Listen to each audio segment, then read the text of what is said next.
Good evening students. देखो पिछले class में हमने इसी चैप्टर को कंटिन्यू कर रहा हूं, that is the cell, class 11। पिछले क्लास में हमने दो टॉपिक कंप्लीट किया था, राइबोसोम और इंडोप्लाज्मिक रेटिकुलम। आज जो हम लोग टॉपिक डील करेंगे दैट इज माइटोकॉन्ड्रिया। ओके, तो सबसे पहले हम लोग ये जानेंगे कि माइटोकॉन्ड्रिया जो है इसका मतलब क्या होता है, इसको कौन डिस्कवर किया और ये किस तरह से इसका नाम माइटोकॉन्ड्रिया पड़ा। ठीक है, तो सबसे पहले है माइटोकॉन्ड्रिया। माइटोकॉन्ड्रिया, ये जो माइटोकॉन्ड्रिया है ये दो ग्रीक वर्ड से लिया गया है। ग्रीक वर्ड एक है माइटोस। जो माइटोस वर्ड है इसका मतलब होता है थ्रेड। माइटोस का मतलब क्या होता है? थ्रेड। और जो क्रोमाटीन वर्ड है, क्रोमाटीन, इस क्रोमाटीन वर्ड का मतलब होता है ग्रेन्यूल्स। क्या मतलब होता है? ग्रेन्यूल। ठीक है, तो माइटोकॉन्ड्रिया का नाम तो क्लियर हो गया कि का मतलब क्या है, ग्रेन्यूल। ठीक है, थ्रेड लाइक ग्रेन्यूल। अब mitochondria are what they are. ठीक है, mitochondria are cell organelles. Mitochondria are cell organelles found in the cytoplasm, found in the cytoplasm of plants and animal cells। Mitochondria जो है ये as a cell organelles पाया जाता है cytoplasm में। किसके साइटोप्लाज्म में? Plant and animal cells. Next, mitochondria के बदले एक सिमिलर स्ट्रक्चर है जो फंक्शन करता है प्रोकैरियोट में, उसका नाम है मेसोसोम। तो नेक्स्ट पॉइंट लिखेंगे कि mesosome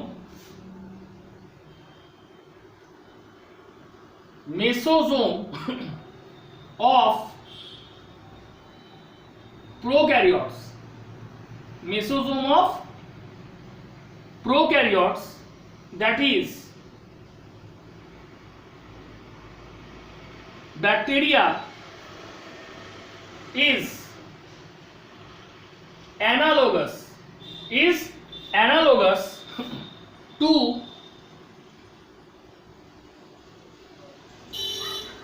mitochondria in eukaryote। Prokaryote में जो मेसोसोम है it is similar to the mitochondria in eukaryotic cell, means both are acting as the power house of the cell. दोनों ही किस रूप में काम करता है? Power house of the cell. Mitochondria जो है ये सबसे पहले it was first of all seen by Kolliker in 1850। किसमें? In muscles, and it was named as sarcosome. Okay, mitochondria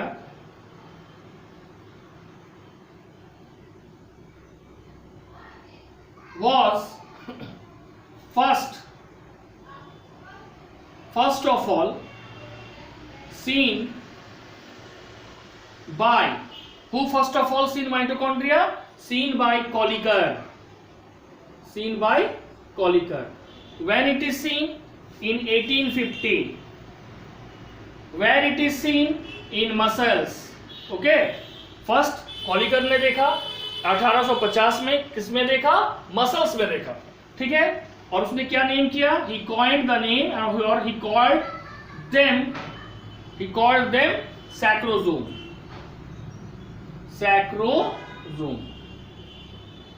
Okay, now Benda stained this mitochondria by crystal violet and renamed it as a mitochondria, what we call today।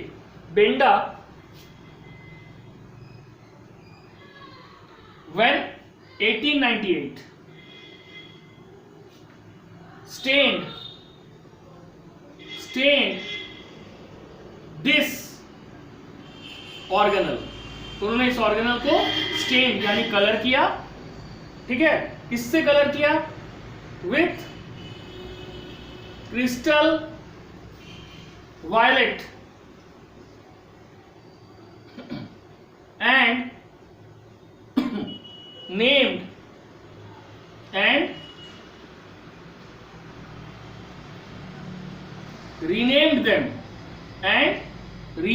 them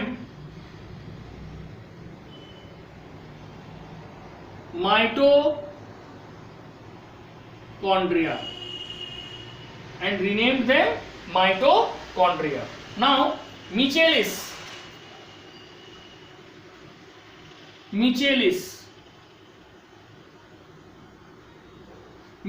जो है 1900 used Janus green. मिचेलिस 1900 में क्या use किया? Janus green B as a vital stain. Stain का मतलब जो रंग किया जाता है इससे, vital stain to observe mitochondria. Where? To observe mitochondria in living cell. Living cell में देखने के लिए माइटोकॉन्ड्रिया को जो मिचेलिस नाम के साइंटिस्ट है, he used Janus green B as a vital stain to observe mitochondria in a living cell. In a living cell are easily distinguishable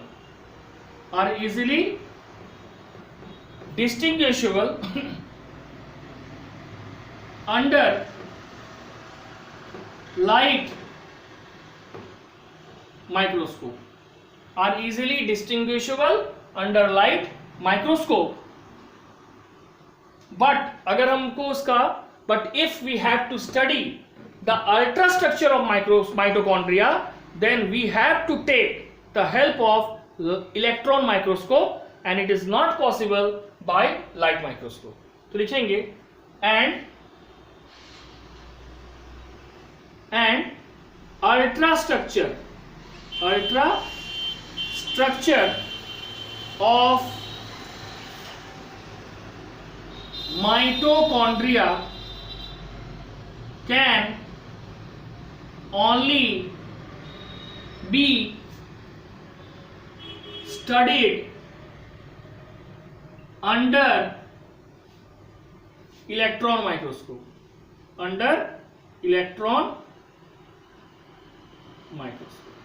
ठीक है. The first is mitochondria is from two Greek word. Mitos means thread and chromatin means granules. Second, these are cell organelles which are found in the cytoplasm of plant and animal cell. Third, mesosome of prokaryote is similar to mitochondria in eukaryotic cell. That is, both are performing as a powerhouse of the cell. Third, mitochondria was first of all seen by Kolliker when in 1850 in which cell? Muscle cell, and it was named by him, that is Kolliker, as sacrosome. Now later Benda in 1898 stained the organelle with crystal violet and renamed it, that is from sacrosome he renamed it as mitochondria. Later Micheli in 1900 used Janus green B as a vital stain to locate mitochondria in a living cell, and which is easily located in a living cell and can be observed under light microscope.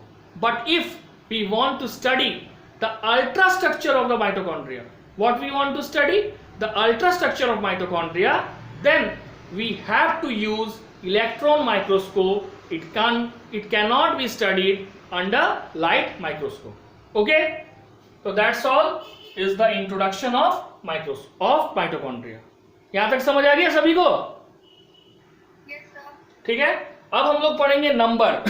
ये जो mitochondria है, whether it is same in number in all the cell or it is varied in different cell. Second question is why it is varied in number from cell to cell.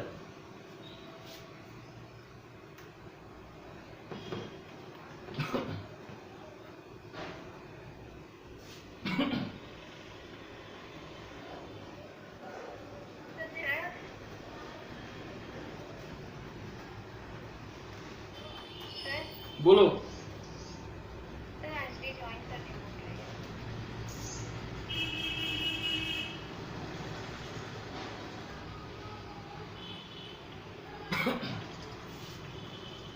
Now the next topic of mitochondria is number. Okay, हम लोग introduction दे चुके हैं. अब हम लोग जानेंगे second main topic. सबसे पहला है नंबर. तो mitochondria number varies. Mitochondria number varies from what? From 1 in some algae, 1 in number. इसमें 1 in number in some algae. Example: chlorella. 2 25 in number in sperm cell. 25 in number in sperm cell. 300 to 400 in number in kidney cell. In kidney cell. 3 to 400 in number in kidney cell. 500 to 1000 in number in liver cell. In liver cell 500 से 1000 की संख्या में पाया जाता है liver cell में. Next क्या होगा? 50,000 amoeba is found in number in giant amoeba. In giant amoeba, scientific name chaos. chaos.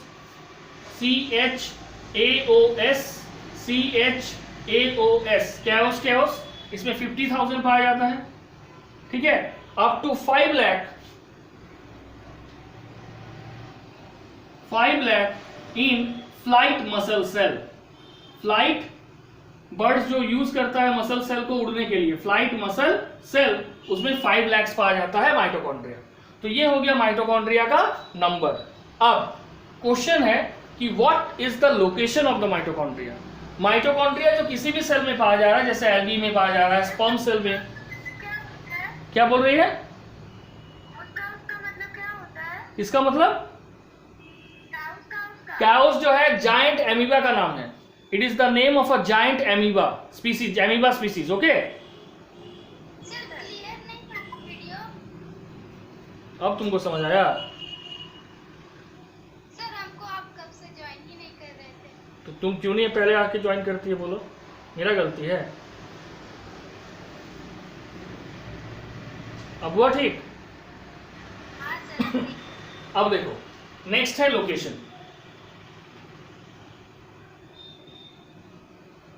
Location है ना. अब क्वेश्चन है लोकेशन. तो सबसे पहले the position of the mitochondria in a cell depends upon the requirement of energy and amino acid. जो position है mitochondria का, वो किसी भी सेल में डिपेंड करता है 2 फैक्टर के ऊपर. First, requirement of energy, and second, amino acid. ठीक है. तो लिखेंगे the position of a mitochondria in a cell, okay, depends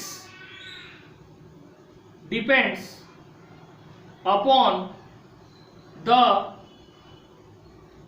energy requirement and amino acids. ठीक है. सेकेंड, द अनस्पेशलाइज्ड सेल, मतलब which are not specialised to do any particular work. In them they are randomly distributed throughout their cytoplasm. In unspecialised cells, mitochondria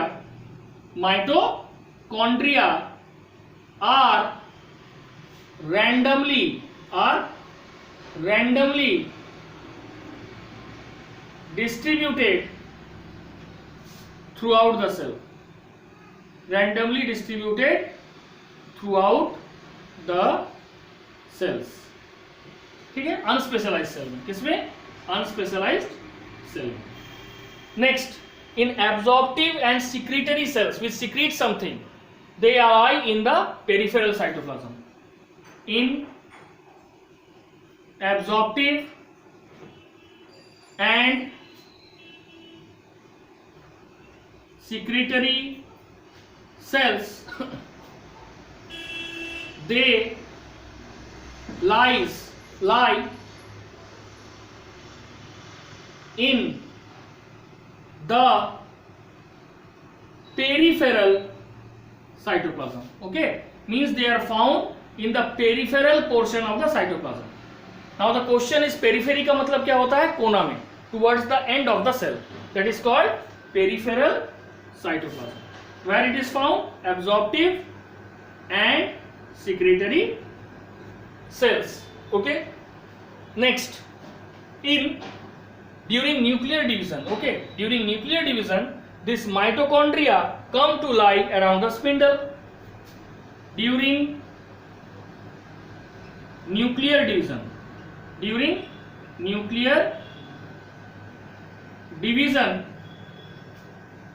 mitochondria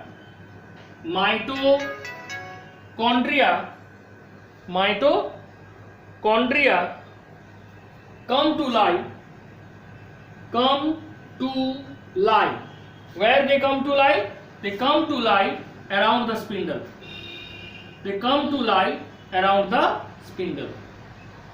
okay, तो nuclear division के समय mitochondria जो है कहां पे lie करता है? Around the spindle.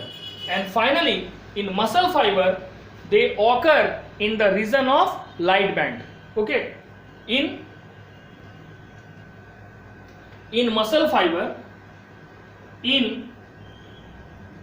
muscle fibers they occurs in the region of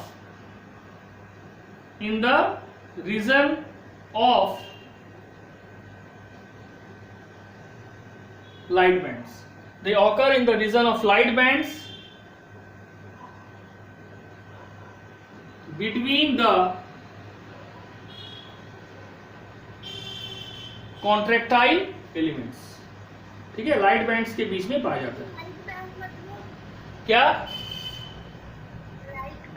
अरे देखो, किसी भी मसल में दो बैंड होता है, लाइट बैंड और dark band.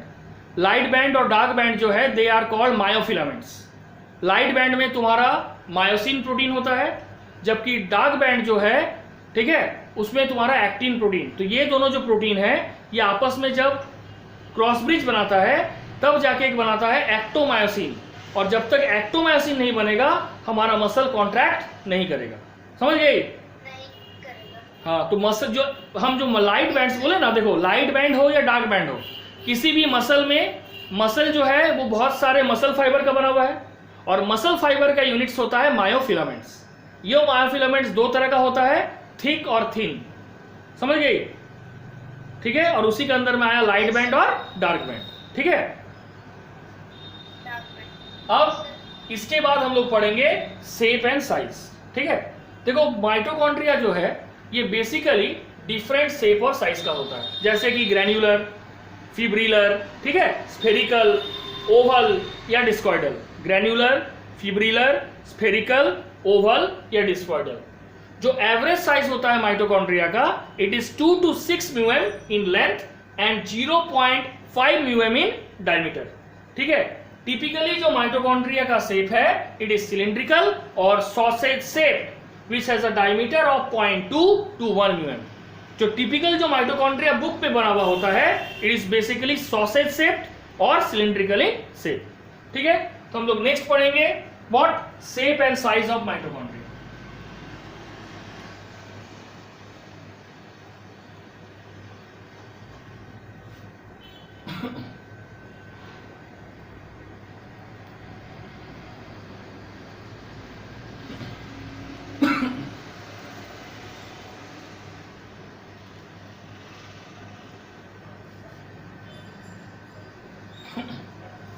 Shape and size. देखो शेप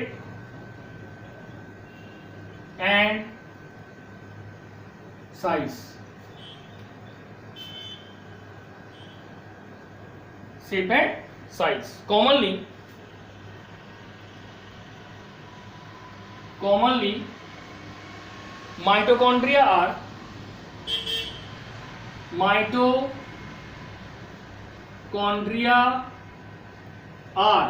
जो माइटोकॉन्ड्रिया है आर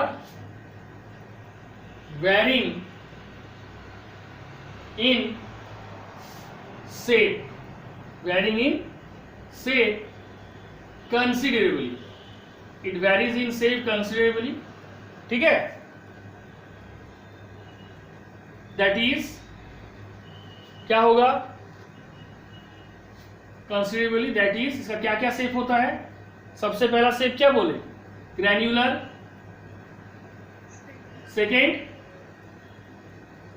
फिब्रिलर, थर्ड क्या बोले थे, स्फेरिकल, फोर्थ ओवल और बोलो डिस्कॉइडल शेप, ठीक है। उसके बाद बोलेंगे कि average size of a mitochondria, average size of a mitochondria is, average size of the mitochondria is 2 to 6 μm length and 0.5 μm diameter, 0.5 μm diameter होता है और 2 to 6 μm लेंथ होता है, ठीक है। अब whereas typical cylindrical ठीक है, और sausage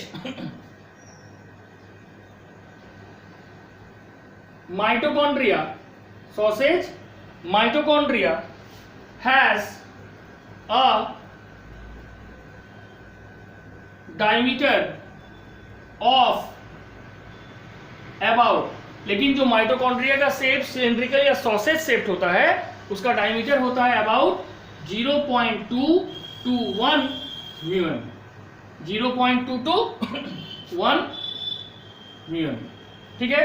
नेक्स्ट केमिकल कॉम्पोजिशन, बोलो। सर ये जो आप 5 शेप लिखे हैं तो उसमें सिलिंड्रिकल और सॉसेज क्यों नहीं लिखे हैं?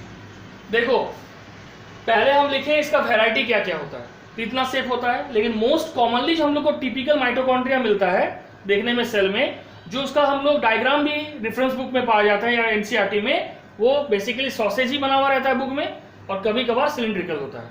लेकिन ऐसा नहीं है कि सॉसेज और सिलिंड्रिकल के बीच ही माइटोकॉन्ड्रिया का शेप कन्फाइंड है, अदर शेप में भी पाया जाता है। It may be granular, it may be fibrillar, it may be spherical, oval और सिलिंड्रिकल। मतलब हम यहाँ पे ये बोलना चाहते हैं कि most common shape of the mitochondria is either cylindrical और sausage shape, but that means it is not found only in these two shape, along with these two shape it is also found in this another shape also। समझ गई Anjali? Yes sir. समझ, मतलब हम बोलना चाह रहे हैं कि इसका सबसे कॉमन शेप तो है सिलिंड्रिकल या सॉसेज, लेकिन अदर शेप में भी ये पाया जाता है। बोलो क्या बोल रही है? सर इसका आपका वीडियो नहीं शो कर रहा है, क्या आपका वीडियो शो नहीं कर रहा है, कॉल में डिस्कनेक्ट ऑफ कनेक्ट की है। देखो वो तो तुम्हारा इसमें तुम्हारा दिक्कत होगा कुछ इसमें नेट प्रॉब्लम में, मेरा तो यहाँ देखो मेरा कहाँ है कि वाईफाई तो फुल है, चलो मान लेते हैं। अब देखो केमिकल कॉम्पोजिशन, ठीक है। केमिकल कॉम्पोजिशन क्या है, माइटोकॉन्ड्रिया है तो प्रोटीन होगा, डीएनए होगा, आरएनए होगा, ठीक है। प्रोटीन, डीएनए, आरएनए, लिपिड्स, ठीक है, और कुछ स्पेशल मिनरल्स भी होगा। तो प्रोटीन है, ठीक है, प्रोटीन कितना परसेंट है, 60 to 70% प्रोटीन। प्रोटीन के बाद क्या है? लिपिड्स। प्रोटीन के बाद क्या होगा? लिपिड्स। लिपिड्स जो है वो है 25 to 30%। 25 to 30%। पहला हो गया प्रोटीन, दूसरा हो गया लिपिड, तीसरा हो जाएगा RNA, ribonucleic acid. Ribonucleic acid कितना है? 5 to 7%। 5 to 7% के बाद होगा डीएनए, लेकिन ब्रैकेट में लिख दो in small amount. In small amount. ये जो तुम्हारा डीएनए है ये कितना परसेंट है? ये तुम्हारा स्मॉल अमाउंट में है, नियर अबाउट 1%। उसके साथ साथ इसमें पाया जाएगा मिनरल ट्रेस, है ना, मिनरल इन ट्रेस अमाउंट। ट्रेसेस मतलब बहुत कम मात्रा में। उसके बाद ग्रैन्युलर मैंगनीज, क्या पाया जाएगा? ग्रैन्युलर यानी दानेदार के रूप में क्या पाया जाएगा? मैंगनीज, Mn, मैंगनीज, है ना, मैग्नीशियम नहीं लिख रहे हैं, ठीक है। तो these are the chemical composition. सबसे ज्यादा परसेंटेज प्रोटीन, उसके बाद लिपिड, देन आरएनए, उसके बाद DNA in small amount, mineral traces और ग्रैन्युलर मैंगनीज, ठीक है। अब इसके बाद मैंगनीज के साथ साथ क्या पाया जाएगा? Calcium, calcium phosphate, calcium phosphate. अब जान लो कि out of the total enzyme, out of the total enzyme present in a cell, 70% of the enzyme is found in mitochondria alone. पूरे सेल में जितना एंजाइम पाया जाता है उसका 70% कहां पाया जाता है? माइटोकॉन्ड्रिया में। तो लिखेंगे out of the total enzyme, out of the total enzyme present in a cell, 70% is found alone in mitochondria। इसका 70% कहां पाया जाता है? 70% इज फाउंड इन माइटोकॉन्ड्रिया। ये हो गया। नेक्स्ट बोला जा रहा है कि माइटोकॉन्ड्रिया जो है it contain enzymes for oxidation, phosphorylation and electron transport, ठीक है। माइटोकॉन्ड्रिया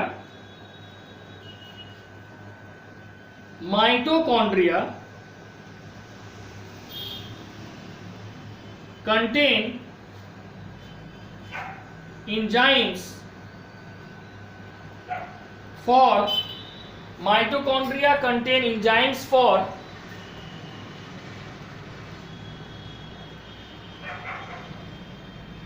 oxidation,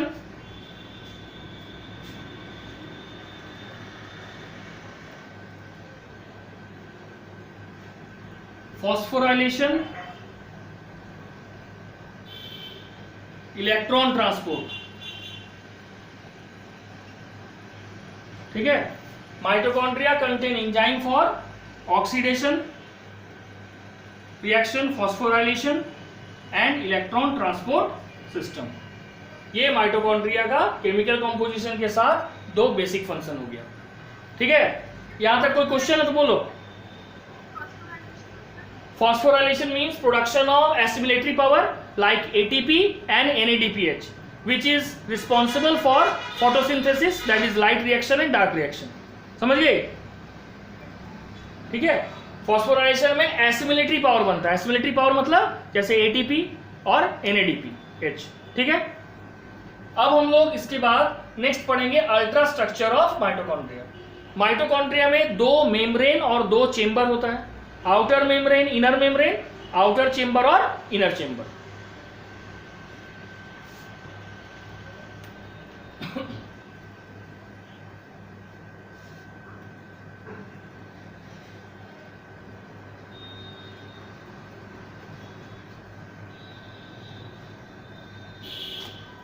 देखो ultra structure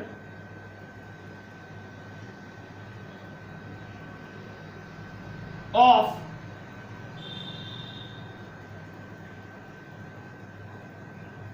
mitochondria, ultra structure of mitochondria। ठीक है,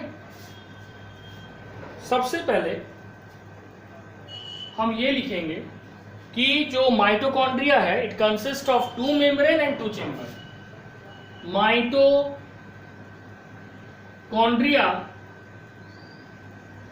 consist of 2 chambers and 2 mitochondria consist of 2 chambers and 2 membrane।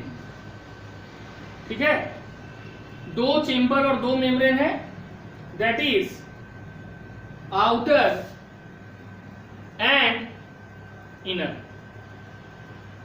2 chamber भी है, outer chamber, inner chamber, 2 membrane भी है, outer membrane और inner membrane. Now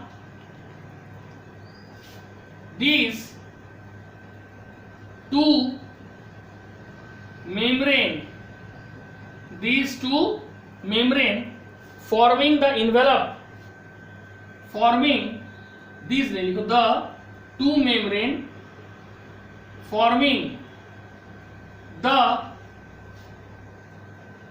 envelope of the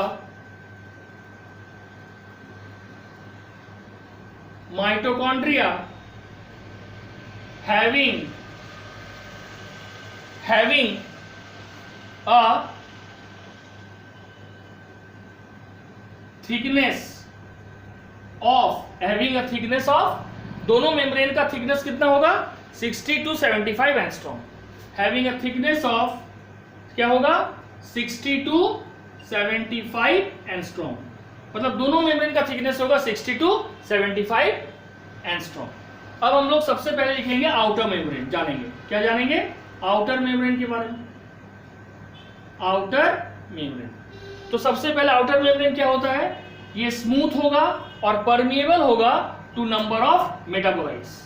outer membrane जो है smooth होगा, परमिएबल होगा टू नंबर ऑफ मेटाबोलाइट्स। क्यों? Because it has a special type of protein channel called porine, but the protein content of the outer membrane of the mitochondria is less than the inner membrane of the mitochondria। तो सबसे पहले लिखेंगे it is what smooth, permeable। permeable का मतलब होता है permission to a number of metabolites, as a permission to a number of metabolites। ठीक है, why? which is due to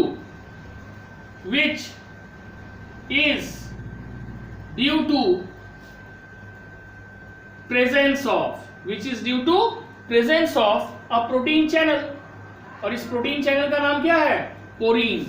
protein channels called porine, protein channels called porine or minute pores, protein channels called porine or minute pores। Now a few enzymes connected with किसके साथ connected है, connected with lipid synthesis. कहीं पे lipid synthesis है, कुछ book में लिखा हुआ है फैट सिंथेसिस। ठीक है, a few enzyme connected with lipid synthesis are located और फाउंड इन आउटर मेम्ब्रेन। कहां पे पाया जाता है, आउटर मेम्ब्रेन। ठीक है, तो कुछ एंजाइम्स है जो लिपिड सिंथेसिस से एसोसिएटेड है, they are found in outer membrane. Next, it is poorer in protein, अभी जस्ट बताए थे, it is poorer in protein, it is poorer in protein as compared to, it is poorer in protein as compared to inner membrane, as compared to inner membrane। ठीक है, ये तुम्हारा हो गया outer membrane का detail. अब हम लोग जानेंगे इनर मेम्ब्रेन। इनर मेम्ब्रेन जो है it is permeable to only some metabolites. Next, जो इनर मेम्ब्रेन है माइटोकॉन्ड्रिया का, it is rich in double phospholipid, and that double phospholipid of the outer membrane of the mitochondria is called cardiolipin, which makes the membrane impermeable to some ion। ठीक है, तो हम outer membrane के बारे में जान गए। अब हम लोग जानेंगे किसके बारे में? इनर मेम्ब्रेन के बारे में।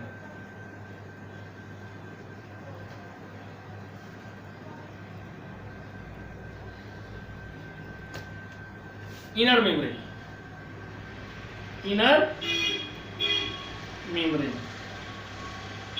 ठीक है, इनर मेम्ब्रेन। सबसे पहला लाइन क्या बोले? It is permeable to only some metabolites. It is permeable to only some metabolites. It is permeable to only some metabolites rich in double phospholipid। किससे इनरिच है ये? Double phospholipid. और ये double phospholipid का नाम क्या है? कार्डियोलिपिन। कार्डियोलिपिन, ठीक है, विच makes the membrane impermeable to ion। या इसके कारण मेम्ब्रेन के थ्रू जो है आयंस का एंट्री या एग्जिट नहीं होता है। impermeable to ions, which make the membrane impermeable to ion। Now protein content is high. हम लोग ऑलरेडी अभी पढ़े कि आउटर मेम्ब्रेन से ज्यादा प्रोटीन कंटेंट इनर मेम्ब्रेन में होता है। और प्रोटीन लिपिड का अगर परसेंटेज देखें तो प्रोटीन कंटेंट इज हाई है, दैट इज 70 to 75%, ठीक है, और 30 to 25% लिपिड होता है, ठीक है। उसके बाद द इनर मेम्ब्रेन, जो इनर मेम्ब्रेन है वो अंदर की तरफ फोल्ड होता है। The inner membrane shows infolding to form a structure called cristae. तो लिखेंगे द इनर मेम्ब्रेन इनफोल्डेड, अंदर की तरफ फोल्ड होगा, variously to form, the inner membrane infolded variously to form involution. इस इन्वॉल्यूशन का नाम क्या है? अब जस्ट हमने कहा, क्या नाम है? क्रिस्टी, ठीक है। ये क्रिस्टी क्या करता है? It is increasing the physiologically active area of the inner membrane, which increases the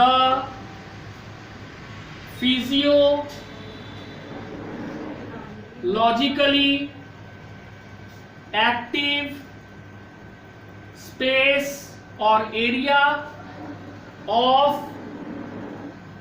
inner membrane, जो कि इनर मेम्ब्रेन का जो फिजियोलॉजिकली एक्टिव सेल है, ठीक है, यानी जो केमिकली एक्टिव साइट है उसको इंक्रीज कर देता है। कौन इंक्रीज कर देता है? इनर मेम्ब्रेन का जो इनफोल्डिंग है, इस इन्वॉल्यूशन को हम क्रिस्टी बोल रहे हैं। ये क्या कर रहा है? ये इंक्रीज कर रहा है। किसको इंक्रीज कर रहा है? फिजियोलॉजिकली एक्टिव स्पेस को, ठीक है। नेक्स्ट क्या है? क्रिस्टी जो है ये generally arranged at right angle to the longitudinal axis of the mitochondria. Cristae are arranged at right angle to the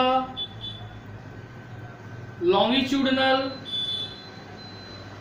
axis of mitochondria।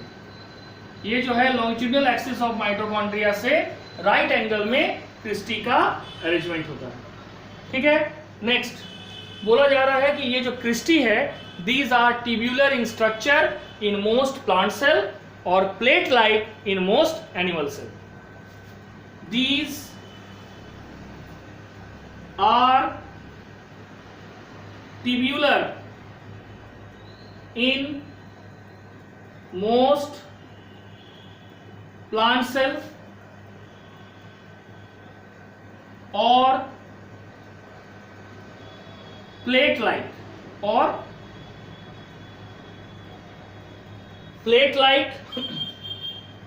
in most animal cell or vesicles like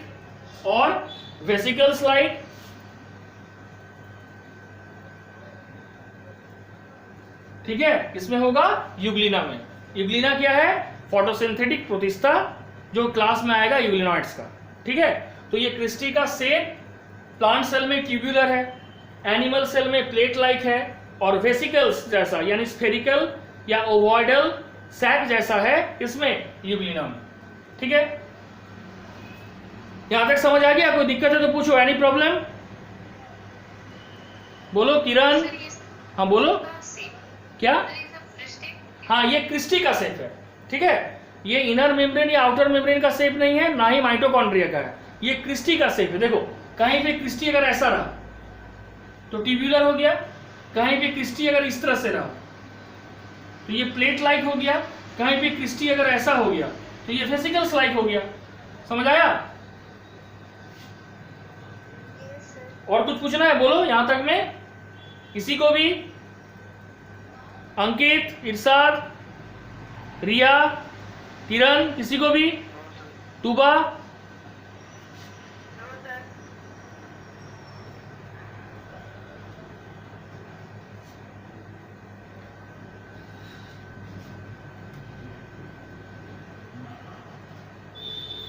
ठीक है. अब इसके बाद हम लोग क्या पढ़ेंगे? ठीक है, कि जो क्रिस्टी है इसका शेप तो पढ़ गए. किसी माइटोकॉन्ड्रिया में क्रिस्टी का डेंसिटी ज्यादा है और किसी माइटोकॉन्ड्रिया में नंबर ऑफ क्रिस्टी कम है. तो डेंसिटी ऑफ द क्रिस्टी क्या इंडिकेट करता है? It indicate the intensity of respiration. तो लिखेंगे the density of the Christy indicates what it indicates? Indicates the intensity. Intensity of what? Intensity of respiration. Intensity of respiration. Basically जो respiration होता है mitochondria में, that is aerobic respiration. Okay. Now the inner membrane as well as Christy, the inner membrane as well as Christy possess a tennis racket like structure. Possess a tennis racket like structure, या लिख दो particles. इसको क्या बोला जाएगा? Particles. इसमें ये 9 में भी था. called oxysome और F0 F1 particle, या तीसरा नाम है elementary particles. called elementary particles और oxysome. ओके. और F0 F1 particles. And these elementary particles, oxysome or F0 F1 particle are specialized for synthesizing ATP. यही ATP को बनाता है. ठीक है. F0 F1 particles. ठीक है. A mitochondria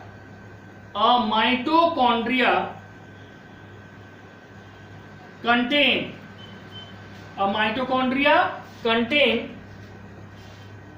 1 into 10 to the power 4 to 1 into 10 to the power 5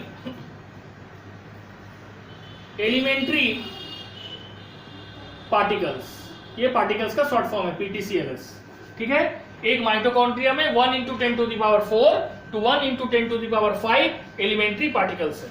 elementary particle का function क्या है? Elementary particles function as ATPase, adenosine triphosphatase. इसका काम क्या है? Therefore these are the center for ATP synthesis when during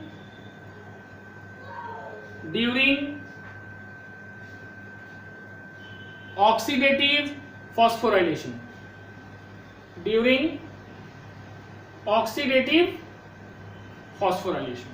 when during oxidative phosphorylation। Now ये जो तुम्हारा टेरेस पार्टिकल है इसका नाम है एलिमेंट्री पार्टिकल। इसका 3 पार्ट है, हेड, स्टॉक, ठीक है, और बेस। क्या नाम है इसका? हेड, स्टॉक और बेस। अब लिखा जाता है एट प्लेसेस, कुछ जगह में क्या होता है कि आउटर और इनर मेम्ब्रेन फ्यूज कर जाता है and that part of the mitochondria is called adhesion site. क्या कहा जाता है उसको? Adhesion site. और उसी साइट से माइटोकॉन्ड्रिया मेम्ब्रेन के थ्रू किसी भी सब्सटेंस का साइटोप्लाज्म से अंदर जाना होता है या माइटोकॉन्ड्रिया से बाहर आना होता है, ठीक है। लिखेंगे एट प्लेसेस, ठीक है, माइटोकॉन्ड्रियल मेम्ब्रेन। कुछ जगह में क्या होता है? Mitochondrial membrane comes in contact, मतलब आउटर और इनर मेम्ब्रेन जो है कांटेक्ट में आ जाता है, कॉल्ड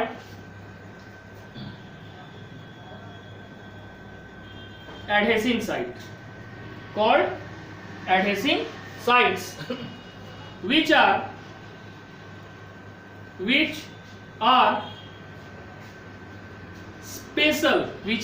special permeation region है। ये स्पेशल परमिएशन रीजन है of the membrane, which are special permeation region of the membrane for transfer of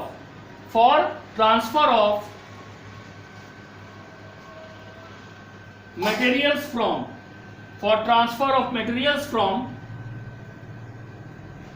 outside to inside और vice versa, ठीक है। मतलब बोला गया एट प्लेसेस माइटोकॉन्ड्रिया का जो आउटर और इनर मेम्ब्रेन है ये कांटेक्ट में आ जाता है और इस साइट को कहा जाता है एडहेशन साइट। ये साइट जो है एक स्पेशल परमिएशन रीजन है माइटोकॉन्ड्रियल मेम्ब्रेन का, जिसके थ्रू ट्रांसफर ऑफ मटेरियल होता है फ्रॉम आउटसाइड टू इनसाइड और फ्रॉम इनसाइड टू आउटसाइड, जिसको हम यहाँ पे लिखे हैं वाइस वर्सा, ठीक है। समझ आया? देखो ये बहुत बड़ा चीज नहीं है, ध्यान से देखो। जैसे ये माइटोकॉन्ड्रिया है, ठीक है, ये माइटोकॉन्ड्रिया है और ये तुम्हारा जो है ये आउटर मेम्ब्रेन है, ये इनर मेम्ब्रेन है। अब जो इनर मेम्ब्रेन होगा, ये इनर मेम्ब्रेन तो तुम्हारा इस तरह से होगा,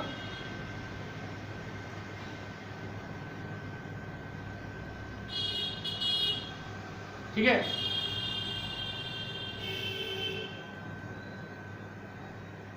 ठीक है, अब देखो एक चीज ध्यान से, इस जगह में आके आउटर और इनर मेम्ब्रेन फ्यूज कर जा रहा है। समझ रहे हैं क्या बोल रहे हैं?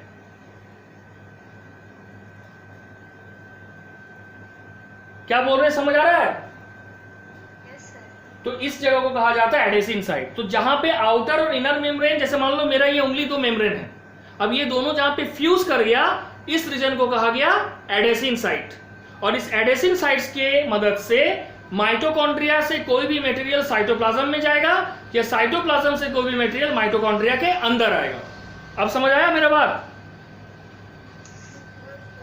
ठीक है, अब हम लोग पढ़ेंगे आउटर चेंबर और इनर चेंबर। देखो, आउटर मेम्ब्रेन और इनर मेम्ब्रेन के बीच ये जो जगह है ये हो गया आउटर चेंबर। क्या हो गया? Outer chamber. और इनर मेम्ब्रेन के अंदर जो है वो हो गया इनर चेंबर। ठीक है, तो सबसे पहले हम लोग आउटर चेंबर के बारे में पढ़ेंगे, फिर इनर चेंबर के बारे में पढ़ेंगे।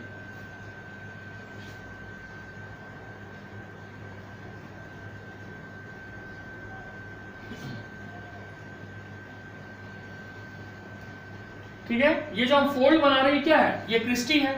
ठीक है, और इसके अंदर जो टेनिस रैकेट लाइक स्ट्रक्चर बनाएंगे, जैसे मान लो ऐसे टेनिस रैकेट लाइक स्ट्रक्चर हो गया। ठीक है, इस तरह से, तो ये क्या हो जाएगा? ऑक्सीजोम। ठीक है, और एक माइटोकॉन्ड्रिया में कितना ऑक्सीजोम होता है?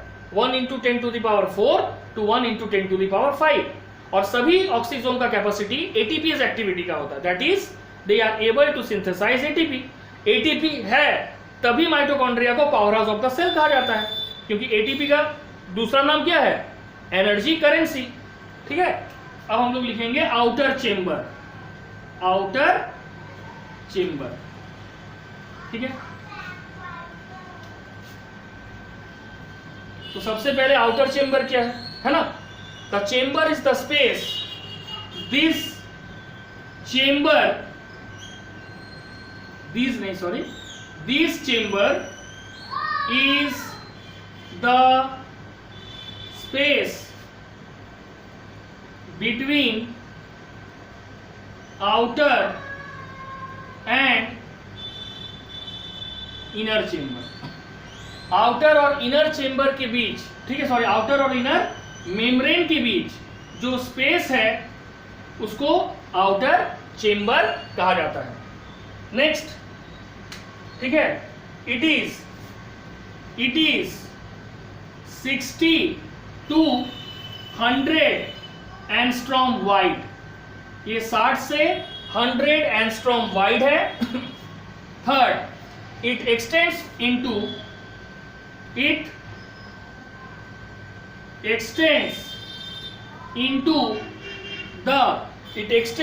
the space of cristae. ये जो तुम्हारा आउटर चेंबर है ये क्रिस्टी के स्पेस तक आ गया।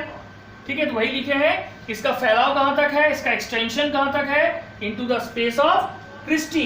ठीक है, द चेंबर, ये जो चेंबर है, this chamber contain a fluid, this chamber contain a fluid having a few enzymes, having a few enzymes.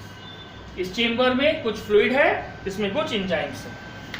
ठीक है, अब आ जाओ नेक्स्ट, आउटर के बाद इनर चेंबर।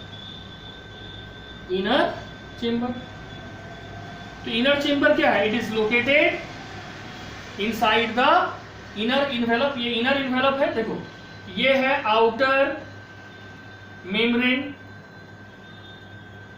ठीक है, और ये है इनर मेम्ब्रेन, और इनर मेम्ब्रेन के अंदर जो चेंबर है that is called inner chamber. तो लिखेंगे it forms the core of the mitochondrium. ये माइटोकॉन्ड्रिया के कोर को बनाता है। अब it contain a semi fluid matrix. ये क्या कंटेन करता है? Semi fluid matrix. इस मैट्रिक्स में क्या है? हैविंग प्रोटीन, ठीक है, प्रोटीन पार्टिकल्स है, उसके बाद राइबोसोम है, डीएनए है यानी डीऑक्सी राइबोन्यूक्लिक एसिड है, आरएनए है और एंजाइम्स है। ठीक है, अब इन सभी के साथ साथ क्या है? किसके लिए एंजाइम्स है? Enzymes for Krebs cycle. ठीक है, किसके एंजाइम्स है? Enzyme for Krebs cycle,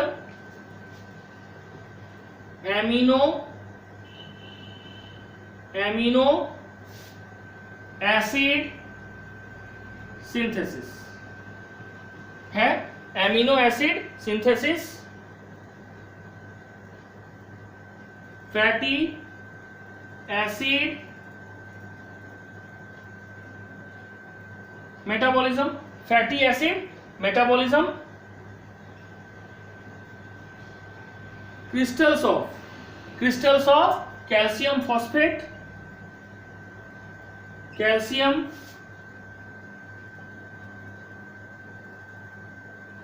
phosphate and manganese, crystals of calcium phosphate and manganese, ये इनर चेंबर में पाया जाता है। माइटोकॉन्ड्रियल जो क्रोमोसोम है ये 55s to 70s होता है, ठीक है। माइटोकॉन्ड्रियल क्रोमोसोम क्या होगा? 55 to 70s, ठीक है। यानी इसका जो माइटोकॉन्ड्रियल जो क्रोमोसोम है, क्रोमोसोम नहीं सॉरी, माइटोकॉन्ड्रियल जो राइबोसोम है, राइबोसोम जो है ये जस्ट लाइक प्रोकैरियोट है, 55 to 70s। Normally eukaryotic cell में क्या होता है? माइटोकॉन्ड्रियल जो राइबोसोम है वो 80s है, लेकिन यहाँ पे कितना है? Maximum 70s। अब होगा डीएनए जो है ये नेकेड होता है, कॉमनली ये सर्कुलर होता है, लेकिन कुछ सेल में डीएनए जो है माइटोकॉन्ड्रिया के अंदर लीनियर भी होता है। DNA is naked, DNA is naked, naked का मतलब है डीएनए हिस्टोन प्रोटीन के साथ एसोसिएटेड नहीं होता है। DNA is not associated with histone protein, so it is called naked. तो डीएनए जो होता है वो तुम्हारा क्या है? इज नेकेड, ठीक है। कॉमनली सर्कुलर, ठीक है। और कुछ जगह में क्या होगा?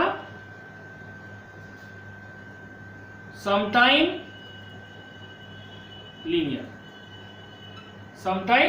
लीनियर होगा, ठीक है। और डीएनए के पारण, because the inner chamber of the mitochondria contain DNA, so DNA is called semi autonomous organelle. On this account there is a question that why mitochondria is called semi autonomous organelle। तो ये समझ आ गया inner और outer chamber.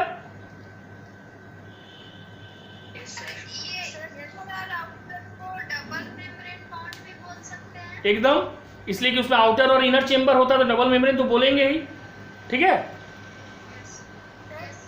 हाँ बोलो बोलो बोलो, क्या बोल रही है? देखो राइबोसोम दो टाइप के होते हैं, पिछले क्लास में पढ़ाए थे ना, एक 70s और एक 80s। 70s बेसिकली प्रोकैरियोट्स में पाया जाता है और 80s बेसिकली यूकैरियोट्स में पाया जाता है, ठीक है। लेकिन माइटोकॉन्ड्रिया जो है वो नॉर्मली क्या है? यूकैरियोट का सेल ऑर्गेनल है, लेकिन उसके अंदर जो राइबोसोम पाया जाता है उसका नेचर प्रोकैरियोट जैसा 70s है। ये माइटोकॉन्ड्रिया का यूनिक कैरेक्टर है, समझ गए?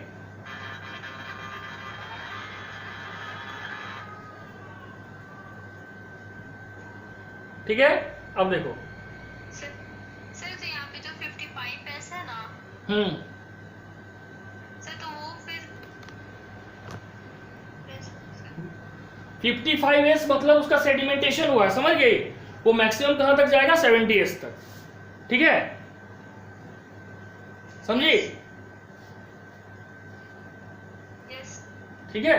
देखो हम कल भी बताए, तुम लोग राइबोसोम अगर देखी होगी तो हमने एस में कहा था कि एस का पूरा नाम है Svedberg constant and S is for sedimentation coefficient. Sedimentation means what is sedimentation? It is the measurement of density, है ना, पढ़ाए थे, याद है?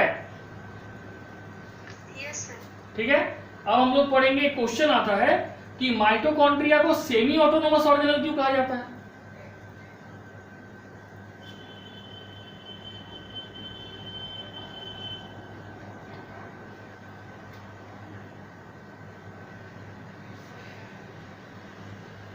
ठीक है, autonomy of mitochondria, autonomy autonomy of mitochondria. First होगा, ठीक है, mitochondria have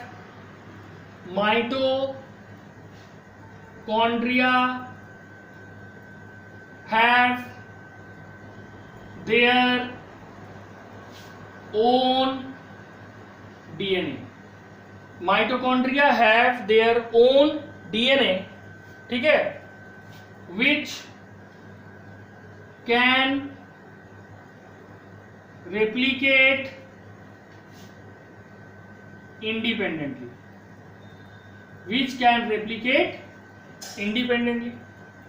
Second, mitochondria have its own, or it produces its own mRNA, tRNA and rRNA. Mitochondria produces its own what? Messenger RNA, transfer RNA और and ribosomal RNA. This is the second reason. Third reason is the organelles possess their own ribosome. The organelles possess its own ribosome. That means it can synthesize its own protein. Okay, possess its own ribosome. Mitochondria can synthesize their own structural protein. ठीक है, mitochondria can synthesize their own structural protein, it is true, but most of the structural protein synthesized by mitochondria are under the direction of nucleus. ठीक है, इसलिए इसको semi autonomous कहा गया, complete autonomous नहीं। तो लिखेंगे however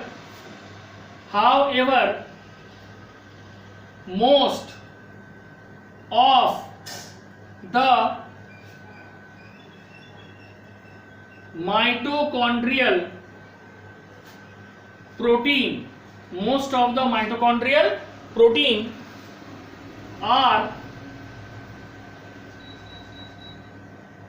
synthesized, ठीक है, are synthesized under instruction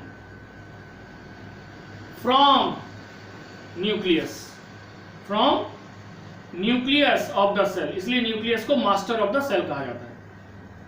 fifth क्या होगा? The organelles synthesize some of the enzymes, ठीक है, required for their functioning. It synthesize, क्या synthesize करेगा? Some of the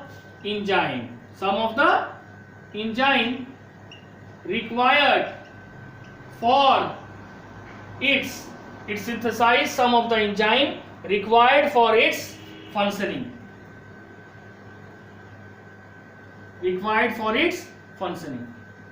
And the last, new mitochondria developed by division or binary fission.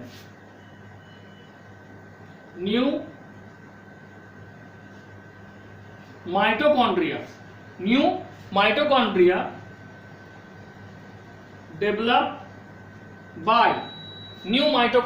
developed by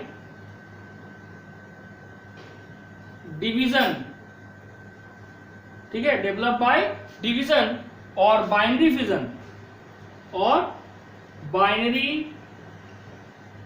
fission of existing mitochondria. तो देखो, mitochondria को semi autonomous organelle क्यों कहा जाता है? पहला, माइटोकॉन्ड्रिया जो है इसका अपना डीएनए है और जो इंडिपेंडेंटली रेप्लिकेट कर सकता है, पहला। Second, mitochondria can easily produce its own mRNA, tRNA और राइबोसोमल आरएनए। थर्ड, माइटोकॉन्ड्रिया के पास अपना राइबोसोम है, इसलिए ये स्ट्रक्चरल प्रोटीन के साथ साथ कुछ एंजाइम भी जो उसके अपने फंक्शन के लिए जरूरी है वो दोनों को सिंथेसाइज कर सकता है। बट प्रोटीन के केस में most of the protein mitochondria can synthesise but under the direction of nucleus, मतलब वो पूरी तरह से इंडिपेंडेंट नहीं है, पार्शियली इंडिपेंडेंट है, यहां पे प्रूफ हो गया। और इसीलिए इसको सेमी ऑटोनोमस कहा जाता है। क्या कहा जाता है? Semi autonomous. हम लिख सकते हैं सेमी ऑटोनोमी, इसलिए हम पहले सेमी नहीं लिखे थे समझाने के लिए। हो गया? तो ये हो गया semi autonomous of the mitochondria. अब सिर्फ हम लोग ये जानेंगे कि माइटोकॉन्ड्रिया का फंक्शन क्या है। 2 या 3 इंपॉर्टेंट फंक्शन है।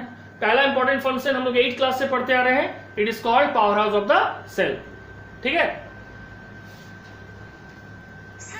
बोलो। Matrix means ground substance of the mitochondria. जैसे सेल के अंदर की मैट्रिक्स को हम क्या बोलते हैं? साइटोप्लाज्म बोलते हैं। सेल के अंदर के लिविंग मास को क्या बोलते हैं? साइटोप्लाज्म। उसी तरह से माइटोकॉन्ड्रिया के अंदर के मास को बोलते हैं मैट्रिक्स। समझ गए? सिंपल देखो, सेल के कोर को साइटोप्लाज्म बोले, सेल के कोर को क्या बोले? उसी तरह से माइटोकॉन्ड्रिया के कोर को क्या बोलेंगे? मैट्रिक्स। समझ गए? ठीक है, अब लास्ट है फंक्शन ऑफ माइटोकॉन्ड्रिया।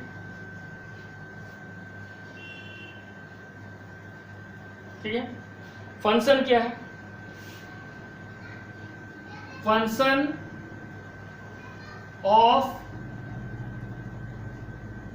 माइटोकॉन्ड्रिया। ठीक है, फंक्शन ऑफ माइटोकॉन्ड्रिया में क्या? Mitochondria contain, first it contain the enzymes for Krebs cycle. It contains the enzymes for Krebs cycle and helps in the process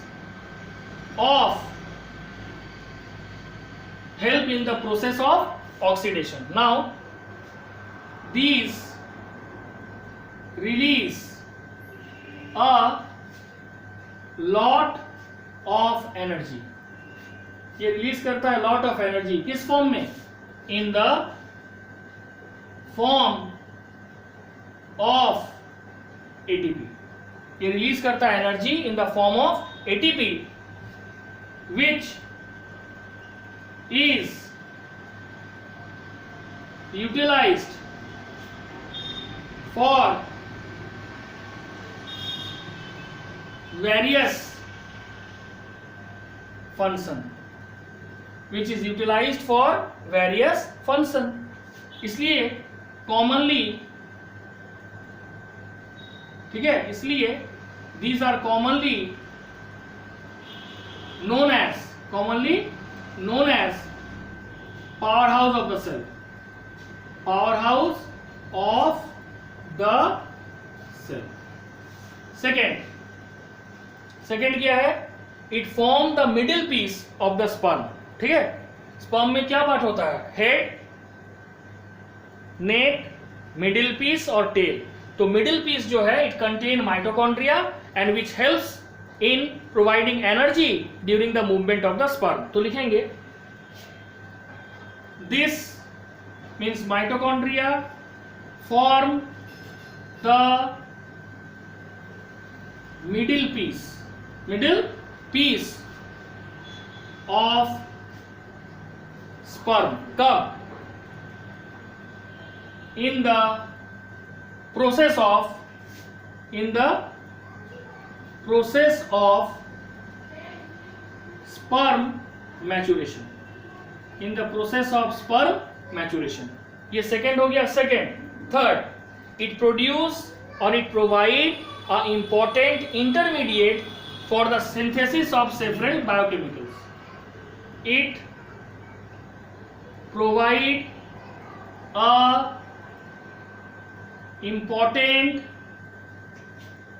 intermediate for synthesis of several biochemicals like chlorophyll,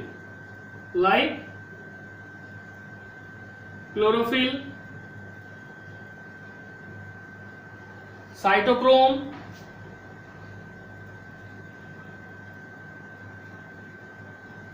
pyrimidine, steroid, alkaloid, etc. And fourth, mitochondria may store and release calcium when required. Mitochondria can store and releases calcium when required. ठीक है, पहला it contain enzyme for what? Krebs cycle and helps in the process of oxidation.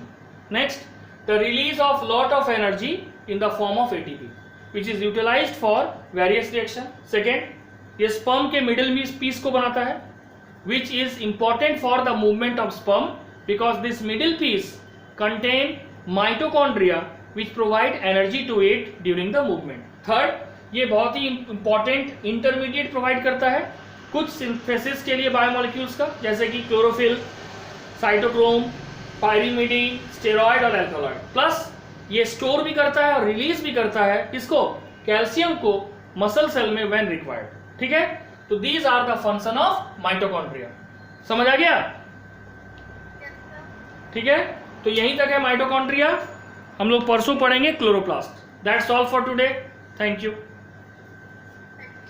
Thank you, sir. Thank you.